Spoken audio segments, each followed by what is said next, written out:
Welcome to channel. இன்னைக்கு வீடியோவில் என்னோடய ஸ்டைலில் சாதத்துக்கு ஏற்ற மாதிரி 2 சைட் டிஷ்ஷு செஞ்சு காட்ட போகிறேன்.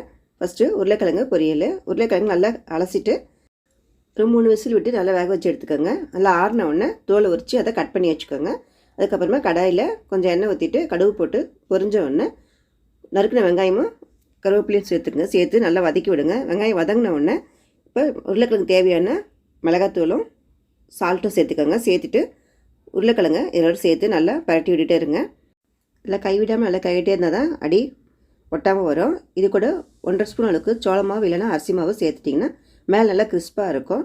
இது ரொம்பவே டேஸ்ட்டாக இருக்கும். நீங்கள் இறக்கும்போது நறுக்கின கொத்தமல்லி இல்லைனா கருவேப்பிலை சேர்த்து இறக்குனீங்கன்னா ரொம்ப டேஸ்ட்டான உருளைக்கிழங்கு பொரியல் ரெடி ஆகிடும். இது சாம்பார் சாதம், கீரை சாதம், ரசம் சாதம் எல்லாத்துக்குமே சூட் ஆகும். தயிர் சாதத்து கூட ரொம்ப டேஸ்ட்டாக இருக்கும். ஒரு முறை இந்த மாதிரி ட்ரை பண்ணி பாருங்கள். அடுத்தது வாழைக்காய் வறுவல் பார்க்கலாம். இப்போ வாழைக்காய் வந்து நல்லா நீல வாக்குலையோ இல்லை ரவுண்ட் ஷேப்போ கட் பண்ணிக்கோங்க. கட் பண்ணிவிட்டு உப்பு போட்ட தண்ணியில் ஒரு 5 நிமிஷம் போல் நல்லா ஊற விடுங்க. அதுக்கப்புறமா நல்லா அலசி எடுத்துருங்க. எடுத்து தண்ணி இல்லாமல் இது கூட தேவையான அளவு உப்பு, காரத்துக்கு மிளகாத்தூள் சேர்த்துக்கோங்க. நான் குழம்பு மிளகாத்தூள் சேர்க்குறேன். இது கூட கடலை மாவு, கொஞ்சம் சோள மாவு சேர்த்துக்கலாம். சோள மாவு இல்லைன்னா நீங்கள் அரிசி மாவு கூட சேர்த்துக்கலாம். சேர்த்து நல்லா இது கலந்து விட்டுக்கோங்க. இது கூடவே ஒரு 1/2 ஸ்பூன் அளவுக்கு இஞ்சி பூண்டு பேஸ்ட்டும் 1 ஸ்பூன் லெமன் ஜூஸஸ் ஆட் பண்ணிக்கோங்க. ஆட் பண்ணி நல்லா கலரி விட்டுக்கோங்க.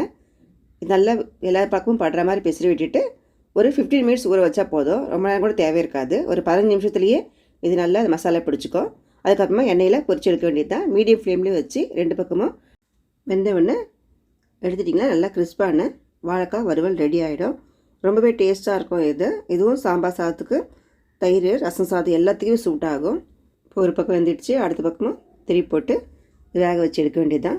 ரொம்ப சுலபமாக செஞ்சிடலாம். டேஸ்ட்டாகவும் இருக்கும்.